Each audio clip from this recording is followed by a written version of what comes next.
श्री सद्गुरु महाराज की जय। श्री सद्गुरु महाराज की जय। दिनांक 25/10/1952 ईस्वी को महर्षि में ही परमहंस जी महाराज अपहरणकालीन सत्संग में कहते हैं, कबीर गुरु की भक्ति कर, तजी विषयारस चौज, बार बार नहीं पाइए मानुष जन्म की मौज। विषय की मौज छोड़ने को कहे हैं। विषय की मौज में रहने वाला अपने सुख में लगा रहेगा। दूसरे की सेवा करने वाले को अपना शारीरिक सुख छोड़ना पड़ता है। तन मन धन की आसक्ति छोड़ने वाला तन मन धन से सेवा कर सकता है। विषय से संसार भरा हुआ है। विषय छोड़कर कहाँ जाओगे? तो विषय में आसक्त होकर मत रहो। फिर कहो इस बार मौज करने दो, दूसरे जन्म में देखा जाएगा।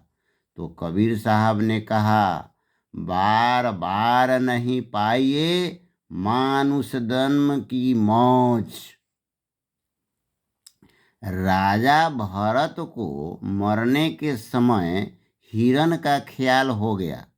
मरने के बाद हिरण हो गया। भक्ति सब कर सकते हैं, इसके बीज का विनाश नहीं होता। हिरण हो जाने पर भी बीज नहीं नष्ट हुआ, दूसरे जन्म में और बढ़ गया। इसी को गीता के 6ठे अध्याय में भगवान श्री कृष्ण कहते हैं, अनेक जन्म संसिद्धिस्ततो याति परांगतिम। अध्याय 6 श्लोक 45। अनेक जन्मों से अंतःकरण की शुद्धि रूप सिद्धि को प्राप्त हुआ और अति प्रयत्न अभ्यास करने वाला योगी संपूर्ण पापों से अच्छी प्रकार शुद्ध होकर उस साधन के प्रभाव से परम गति को प्राप्त होता है, अर्थात परमात्मा को प्राप्त होता है। भक्ति बीज बिन सै नहीं, आए परै जो चोल, कंचन जो विष्ठा परै, घटे न ताको मोल। भक्ति बीज पलटै नहीं, जो जुग जाए अनंत, ऊंच नीच घर जन्म ले, तौ संत को संत। नीच कुल में जन्म होने पर बीज नष्ट नहीं होता। भक्ति ठानी शब्दैग है, बहुरी न काछै भेख। शब्द को पकड़ ले, जागृत से ऊपर उठकर देखो, तुरीय अवस्था में तब सब जागृत स्वप्नवत मालूम होगा।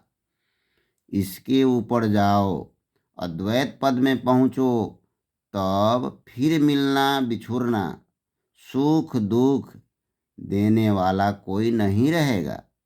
जहाँ जड़ चेतन की ग्रंथि खुल जाती है, महोपनिषद में आया है, भीयते हृदय ग्रंथिश्छयन्ते सर्व संशया, क्षीयन्ते चास्कर्माणि तस्मिन् दृष्टे परावरे।